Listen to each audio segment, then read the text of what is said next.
So let's jump right into all these. So the first one is, what is the green vision? What policies do the Greens support? And basically, in general, what does it mean to be a Green? Aside from just being a registered member in the party, right? Because anyone could do that. You can fill out a form and say, I'm a Green. But what does it really mean to support the Green Party and to be part of the Green Party? So let's talk about that. This is a big discussion, and there's a lot of details to it, and a lot of that is saved for our eco-socialism presentation next month about what exactly that means and how it relates to the Green Party. But we can essentially boil down the Green Party's views to what is known as the 10 key values. And so folks that are Greens and support green politics are essentially people that agree to these key values and agree to what they represent and how they interact. That's really important. So our 10 key values are kind of the big expanded version of it. If you want kind of a simplified version, we call it the 4 pillars. The 4 pillars that are based on peace, social justice, ecology, and grassroots democracy. That is fundamentally what green politics is about. Those 4 things, and those 4 things together, that the key is that they have to be practiced together, because if you separate any of these pieces, the whole thing doesn't work. You end up with problems that we see in, for example, the system as it exists today. Superficially, for example, some progressive Democrats will say they agree with certain green policies, but they don't necessarily support all of these pillars and key values. And so when you look in the details of what they're talking about and not just the surface level, you can actually see very different outcomes of those policies. So we use these key values to kind of help guide us in deciding what policies we should support, what actions we should support, what candidates we should support, all these things. So just to kind of run through the key values real fast, because this could be a whole giant discussion on its own, which we'll sort of get to when we talk about eco-socialism next month. But, the key values here, you see them on the screen there. So starting from the top left, there's peace, which is not just against war. That's kind of an obvious thing. But it's peace in the sense of like justice and not supporting like militarized policing and things like that, right? And not supporting forceful coercion and stuff like that, right? We want a peaceful society where we can all work together, which can only be built with the rest of these key values. The second one is social justice, which is a very broad category, but more or less making sure that everyone's human rights are respected. You have ecology, which is a really important thing. We, of course, want to live in harmony with nature, that we're not destroying the planet. That's a very obvious one, right? Climate change is the big one, but even once we've addressed climate change, there's other ecological issues that we have to make sure that we're paying attention to. So we want to make sure all of our actions and policies and all support an ecological mindset. That kind of feeds into the 4th key value there, sustainable economics. And so by the word sustainable, you can kind of guess what that means. It's kind of tied into ecology and some of the other key values here, because we're talking about a very localized economy. Instead of being owned by big corporations or whatever, it's communities making economic decisions themselves democratically. And so, of course, that leads to the next key value of democracy itself. You can't do any of this without having real, true grassroots democracy. And that means giving a voice to every person in the community, every worker in the workplace, and not just, a couple of people at the top making decisions for us. So we have this very direct grassroots vision of democracy, and not just the representative so-called democracy that the current system has. That also kind of feeds into the 6th key value here, which is decentralization. Again, we want to decentralize decision-making to make sure that communities can make their decisions.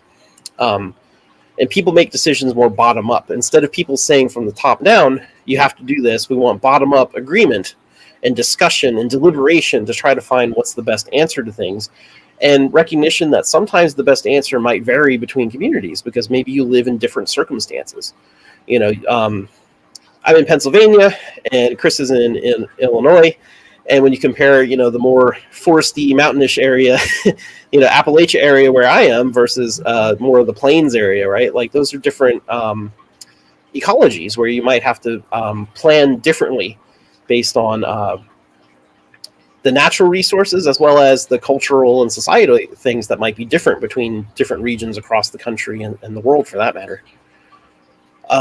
There's feminism and gender equity, which I think you can kind of say is just kind of against the patriarchy, right? Against patriarchal norms and accepting of wider values in society, which is also related to the next key value is respect for diversity.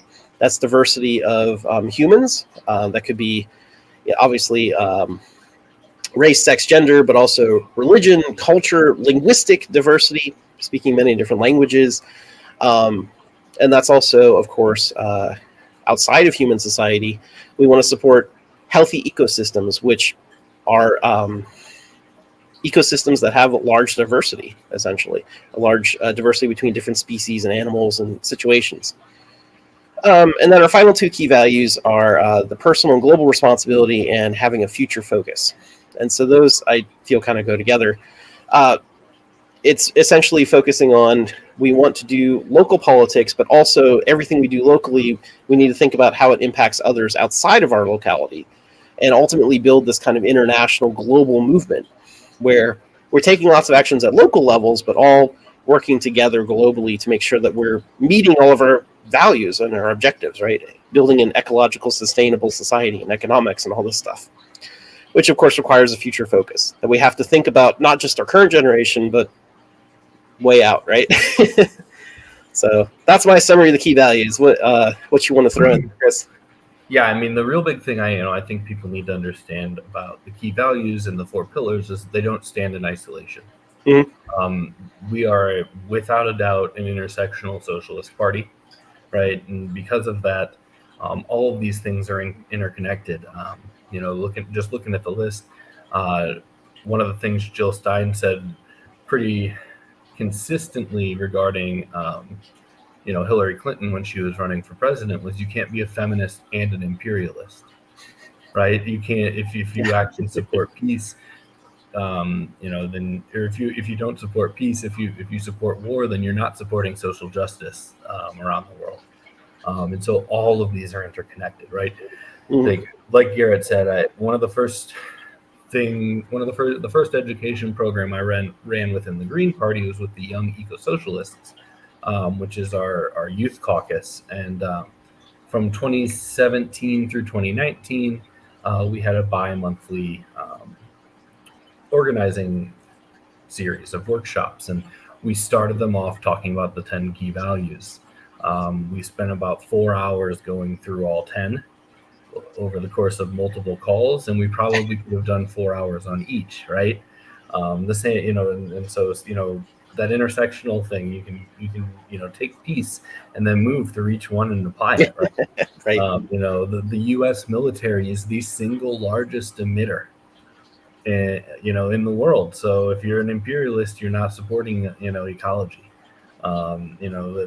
We spend almost all of our spend over half of our discretionary budget year to year, and this is absolutely a bipartisan issue when it comes to the Republicans and Democrats. They are staunch imperialists, right? And that's not sustainable economically, right? It's not democratic. Most people don't want to be at war. A small number of oligarchs getting to choose that we go to war is not decentralization. We already said you can't be a feminist and an imperialist, right?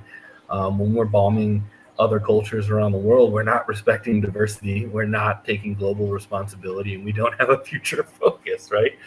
And we can do that with every single one of these 10 key values, where you can go and you can intersectionally apply them to each of the other values.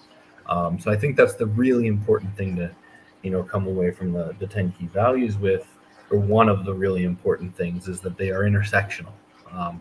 They are intersectional. They are socialist. You can't be a capitalist and say you support democracy, because it is a hierarchical system that enables power based on wealth. So these 10. While the debate within the Green Party about whether we're socialists or not has gone on for 3+ decades. It's become official in our platform, and the reality is, anyone reading these 10 key values, it's very clear that capitalism cannot abide by any of them. Garrett brought up at the very beginning of the talking about our values that they often manifest them. The end result is often far different than what you get from liberals in the Democratic Party, and even progressives in the Democratic Party that will espouse similar, terms about social justice and peace, right? But look at something like the war in Ukraine, and we see that to the liberal, peace means winning. It means defeating Russia militarily through a proxy war, right? That's not peace. Peace means the end of the war. You see this manifest in areas like social justice when it comes to liberatory issues like reparations, open borders, right?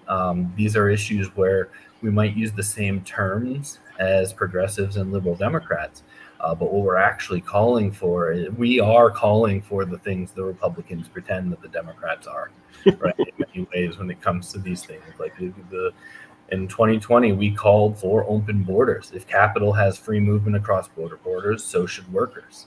And when you start pulling on these liberatory strings, right? When you start proposing these truly radical liberatory solutions, you find out that people who are using these terms are often not on the same page. That's how you get AOC that runs on a slogan of abolish ICE and then votes to fund them as soon as she's in office. So, I think it's key to understanding that these are intersectional, right? Each one of them ties into the other, and that they truly, when we're using these terms, we're talking about them in liberatory, radical ways, not just using them as liberal slogans. Diversity is a perfect one that we could probably spend hours on how we differ versus a liberal perspective of quotas and tokenism, play out. So, yeah, there's a lot goes into it, and I agree with Chris there. The summary is not just that these 10 key values are a good idea, but they're a good idea together, and they have to be practiced together, or otherwise you kind of lose meaning. You lose sight of what your goals are if you're not fulfilling all of these key values at once. And that's what often happens with so-called progressive liberal Democrats. They'll focus on maybe one or two of these things at the expense of others, and it causes all kinds of problems that we see in the world because they haven't truly fixed it. They haven't truly fixed the system by engaging in all of these key values and all of these issues.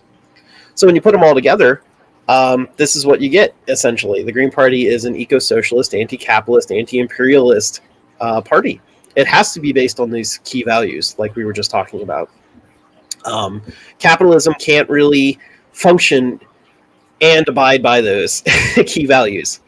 And if you do abide by the key values, well, you're basically talking about eco-socialism.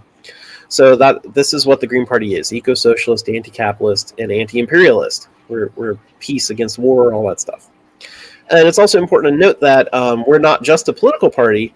From our founding, we also were an activist organization. So not only do we have all these adjectives here, but we are a political party and an activist organization. That means, we take action in the streets, and we mobilize people. We do political education work, but we're also a political party that runs our own candidates on our own independent ballot line to represent the working class and the people of this country who are not represented by Republicans and Democrats, because they represent oligarchs. They don't represent average people.